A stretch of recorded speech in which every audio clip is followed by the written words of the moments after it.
This is a regular Corona Chronicles video. The reason I'm doing it at night is not because any particular reason pertaining to atmosphere. The reason I'm doing it is because I was up till about 6 a.m. yesterday, and I was sleeping in, had my dinner late, so the day is pushed up. So it's kind of like my afternoon now. This is an important video. This is probably the most important video I've done on the Corona Chronicles thing since I started doing this. Now, we're in, the second wave is real. The second wave has just happened, but it's not a second wave of a virus, it's the second wave of the attack upon the human race. Just right on the full moon. The new moon. As soon as the new moon, right now, around me is a hurricane. The trees are flying around, the cars being shaken. There is a serious storm outside for the first time in literally months. Not since, remember we had all those storms just before and after Christmas. Here's the first one, and it wasn't even predicted. This is energy changing. This is indicating, I see these things as auguries, as portents of mass psychic energy. They're moving to stage 2. Now, this is not a frightening video, so don't think that. This is not a doom-laden video. This is a pep talk, okay? Because we're going to be okay in the end. What this is about is preparation. And what we need going forward, along with all the usual things of having a good sense of humor, not taking things too seriously, is fortitude, preparation, endurance, and keeping the mind steady, okay? They've shifted into stage 2. The second wave was what they're really after. Now, out of the blue, in the last 2 days, suddenly everywhere is opening up very quickly. And the beaches in Dublin were packed yesterday, and the media didn't report it because they want everyone miserable. And this is the main thing. The UK and Irish media today, this evening actually, have started, and even the Irish Prime Minister, Leo Varadkar, have started talking about the mental health crisis caused by the pandemic. Now, this is the first time they've really mentioned it. They still haven't barely mentioned the economic holocaust they've unleashed with this completely unnecessary evil lockdown. Remember, in Sweden, it was 6.08 deaths per million. And that was supposed to be where the worst of anywhere. And they had no lockdown and still have their jobs.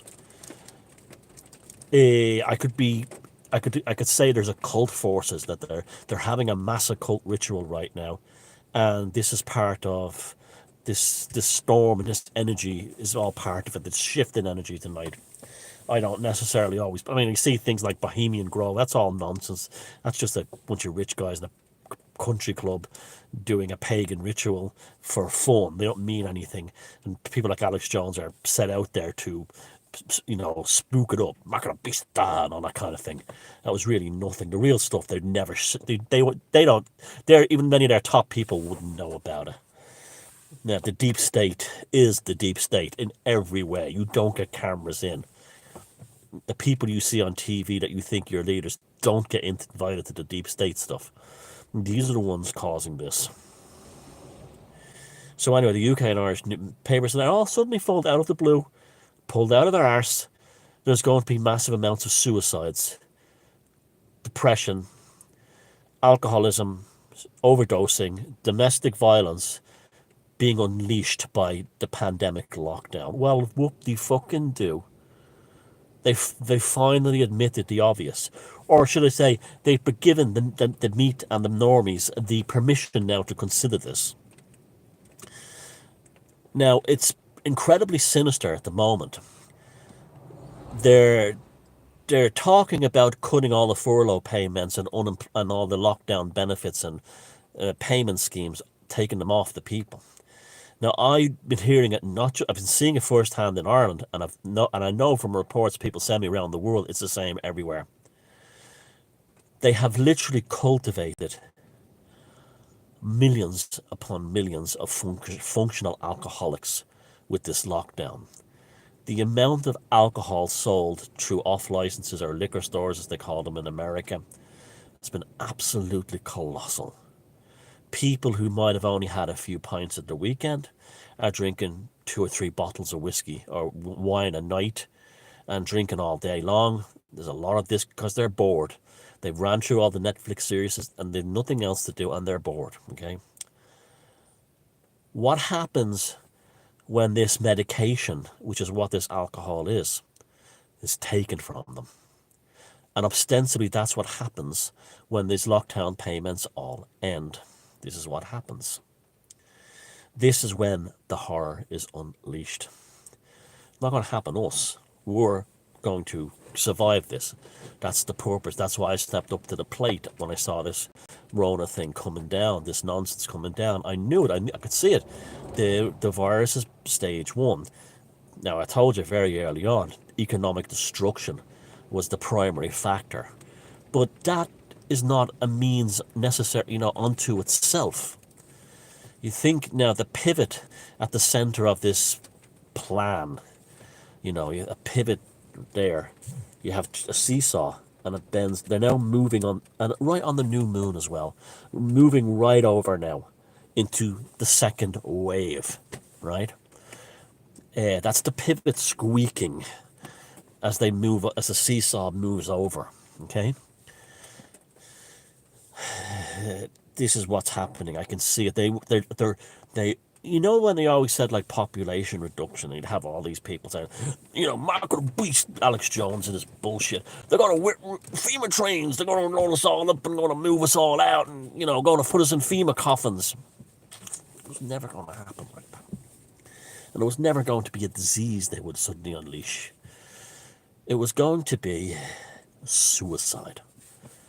They are planning a mass suicide of the population. And I suspect that suicide is already off the scale. We're just only hearing isolated reports from communities around the world where they stand back and look at the bigger picture of the COVID-19 infection. They're not looking back at the bigger picture of suicides and domestic abuse. Some woman who's had her face smashed in, she can't go to a women's refuge centre because they're closed down because of the virus. You're going to have a lot of this kind of thing. You're going to have a lot of that. We already have. I can see it. The alcoholism is through the roof, through the fucking roof. That's what's keeping a lot of these people sane, or I should say manageable. Okay. That's going to go soon. And that's when the suicides are going to kick in. On top of that, there's not, like we saw today, right? Lots of store chains like, Pier 1 and Victoria's Secret, other stores, these stores, we're seeing in the papers they're closing branches all over the world at our chains of restaurants, okay? But they're only covering the big chains that the main Main Street chains. And Debenhams in Ireland. They're not telling you about the small shoe shop in the village, the barber shop, the hairdressers, the electrical company, small electrical and, wiring company. They're not talking about the local furniture joiners, builders merchants, DIY. We're hearing about the big chain, we're not hearing about the small chains.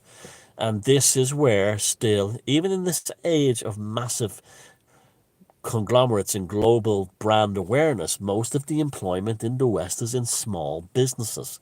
The small businesses are being crucified. So we're not hearing about that. At the same time, we're being told that people who work for the government, be they nurses or civil servants or police or firemen, they are heroes who deserve big pay raises. Now, you're sitting at home and you worked, say, driving a pickup truck in a local plumbing supply merchant that's now closed or is going to put you on 3 days a week. And you've sat at home because you're non-essential, which is another way of saying you're lower caste. You're bottom of the barrel. You're disposable. And You have every right to earn a living as the people who are heroes, okay, who are constantly praising themselves on TikTok. You feel that no one gives a fuck about you. You're drinking large amounts of cheap booze that you can currently afford. You're sitting there just wanting to get back to something to regulate your life. Now you're being told there's a thing called the new normal. And this is the second wave. On the cover of The Economist magazine, they have a thing saying now we can flatten the curve on climate change. The old reliable. Okay? So that's why they migrated that Swedish doom goblin over from being a climate spokesperson, because that gig has been effectively shut down as the globalists gave Michael Moore the go ahead to demolish the green renewables industry. And so she's moved into the virus. Now, just by default, the climate issue is solved because of the massive collapse in industrial output and the fast reduction in carbon emissions, which has been shown by no one as buying fuel because it's so cheap now. It's €1.11 a litre. I've never seen that cheap where I live. And so the climate thing is now solved. But this is not going to be enough for them. This is not going to be enough. So the climate thing has been solved. They've gaslighted everyone on that thing. They've used COVID-19 as the silver bullet to deliver this. Now they want you dead. They've already killed a lot of the old people, so they don't have to pay pensions. They don't have to pay the medical bills at the end of their lives. They've killed lots of cancer patients and diabetics. They don't have to pay expensive treatments. You're now being judged according to your economic worth. And your economic worth is determined by the security of your job. If you are a hero, you are ostensibly in a job for life. So your economic worth is guaranteed and secured. If you are a non-essential, lower caste, untouchable, you have no economic worth now. You may have kept the cheap booze and takeaways and fast food delivery places going during the last couple of months, but you have no further poor part to play. Now, you are going to see, you know the way about a month ago we were all saying that if you look at the websites, BBC, RT, CNN, ITV, France Today, Deutsche Welle, all of them, every single story was about the coronavirus, and as if there was no other news happened. You see, they invent news. Everything is fake news. This is why news and tidings. Tidings is information about what's going on in the world. That was replaced with news, which is a different thing altogether. Now, this all news is fake news at the end of the day. They're now reprogramming people now, and they've now been unleashed a second wave of economic doom. Economic doom is the normies, the NPCs, the meat are now going to be coached into economic doom. Something that most of them, 80% of them, haven't got the intelligence to figure out. Just like I was literally attacked by a woman today on an Irish group for mentioning that Sweden had no lockdown and they only have a tiny percentage more of deaths than other countries. I was literally, I was waiting for her. If she had been beside me with a weapon, she'd have probably killed me. Now, they're allowing these types now to accept the doom argument. They're in tandem with this, lots of stories about father kills his 3 children and wife and takes his life over losing his job caused by pandemic. Mother, terrified of her children's future in post-COVID-19 world, gasses her 3 daughters and drowns her baby son. You're going to see loads of stories like this front and center in the media. This is the very epitome of black magic. They will put as many of the normies and the NPCs as they can into a death spiral of despondency, hopelessness, and utter, utter nihilism. They will love this. The religions will love this because it will fill the churches, the mosques, and the synagogues again. The government workers will love it because they will have lots of jobs. It's, help care in the community, mental illness, suicide, depression, and the big one, alcoholism. We are now in the middle of a alcoholism Armageddon caused by this lockdown. Cheap drink available for everyone. And it takes a long time for a society that's been damaged by alcoholism to pull out of it. It literally, and so on top of that, the worst depression ever. In the West, civilization has been demolished. And the normies are all terrified at this moment of a virus that has killed, basically, for the most part, grannies that would have been dead by the end of the year anyway. You've seen yourself that comic book that I spoke about that the EU released, showing everything that's happening today identically in an internal comic book circulated among the EU in 2012. What have I been saying for a long time now? 2020 is what 2012 is supposed to be. However, a caveat. It's going to change in both ways. The best and the worst of times will be unleashed by this. The best and the worst of human behavior and civilization will be released by this. You have a choice of which side to be on. They want you exclusively to be on the side of misery, because misery loves company. That's why I've gotten all these professionally depressed types out of my life in recent years. Because what they do is they drag down everyone with them. They want everyone around them depressed. Now they're going to try and cultivate this on a social level. Depression everywhere. The good news is there are people like me, yourself, and others who's not going to fall for this. We're going to continue to post memes, tell jokes, have laughs, not take it too seriously, and slag off the ones who are trying to bring you down. This is and has been, from the moment they announced the lockdown, a spiritual battle. And this is where your spirit will come to the fore in getting you out of this. There is no hope for the NPCs and the normies. None at all. It's not going to happen for them. They do not have the internal dialogue to escape this. We're all being given difficult choices.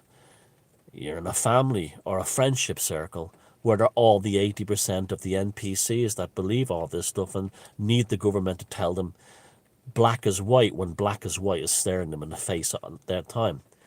You're going to have to start learning how to be exclusive and who you spend your time with. Okay, you can't walk out on these people completely, but if they're toxic and if they're spreading the darkness that's coming from the deep state on purpose into you, you've got to learn to put up and defend your psychic boundaries, your psychic frontier. You have to look after that. It might not be forever. It could only last a year or two, but it's got to be done. Because right now, they are planning the darkness of all shadows. And not the shadow that heals, but the shadow that suffocates. When I was a kid, in the 70s and 80s, the BBC used to control the British population with things called kitchen sink dramas. These were on TV shows like The Boys from the Black Stuff, and even the soap operas like EastEnders and so on. These were to tell the working class and to constantly remind them. And the movies of Ken Loach are the same. how horrific their lives are. Not to give them films or TV shows, and they've all written by these Oxbridge types, Footlights College, you know, London School of Economics writers, Fabian Society. Not to write stories to elevate the soul of the working classes, but to remind them how utterly fucking miserable their lives were. And that's what they want again. They're going to be unleashing as much negativity as they can. But remember, you don't have to be the sponge that absorbs it. And this is the important thing. Just because they're talking shit doesn't mean you have the smell of it. And it's really very easy. If they, like, there was a movie that came out a few years ago called I, Daniel Blake by Ken Loach. And it was deliberately designed to make people want to die. All the Guardian readers and all the upper middle class lefties will say things like, "Oh, it's a portrait of the horrible life left by the Tories affecting the working class." No, it's not. It's to deliberately destroy your hopes. Destroy your hopes and destroy your dreams. Like the movie, even like these things can be of very good art levels, but there's a time and a place for them. Like movies like The Deer Hunter, that was definitely designed to destroy Middle America, you know, at the time of the Vietnam War. You know, it's a great piece of art and everything. You can't fault it, but there's a time and a place for everything. From now on, for all the darkness that they pour into your consciousness, you have to buffer it with vast amounts of joy, vast amounts of pleasure, vast amounts of simple, beautiful things. Learn how to appreciate a sunset, learn how to create, take joy in the people that you love, and every time you see them pushing, and you will see this, pushing the misery that they want you to destroy yourself with, you buffer away with some good laughs, good times. Now, one of the things I'm planning to do, and it might be a good idea for some of you, though I'm not telling you to do it, this is just something I've decided today, is I'm going to stop drinking for a long time. Now, I don't drink a lot. I like a few beers a week, but I want to keep myself in tip-top mental condition. I've also, like most people, put on a bit of weight extra during this thing. That's part of it as well. People have been eating carbohydrates, drinking alcohol. The ones who smoking lots of cigarettes, and didn't they take away certain types of cigarettes in Britain yesterday? Well, how can you take a junkie's fix away from them? They will beg you to give you something back in return. So rather than them taking your booze away from you one day, maybe now is the time to stop completely. Maybe now is the time to stop eating takeaways. Maybe now is the time to stop this stuff, because they're going to take it anyway. But if you can get a head start on it, you're fine. It doesn't hit you. It's not the shock to the system they want. And anyway, you've got to keep yourself in tip-top condition. Now, gallows humor is a great way of doing this. The darker times get, you learn to laugh at them. This is what gets soldiers through battles. This is what we have to deal with. This is the way we go. I'm not going to change. I'm going to still be doing my thing, having the crack and having a laugh. I'm not going to let anyone die in my watch if I can help it, not on YouTube or on social media. And because we've developed by osmosis, I think, quite a lovely community in the last few months. And everyone is very supportive of everyone else. And let's keep that going. In fact, let's build it. I firmly and totally believe with all my heart that we can evolve as a different person, people, community, tribe, away from the mass of misery. In fact, I know we can do it. I know we can do it. A change in consciousness is what we do for ourselves based on our terms, and not the change of consciousness that they're going to try and do as the pivot squeaks and they move over into stage two. Feck 'em if they can't take a joke. And I'll see you on the other side. The battle has changed, and we're still going to win this. Just like we won the virus part, we're going to win the next part. Why? We understand the rules of engagement. We know how the enemy works, and we're not alone. Take care.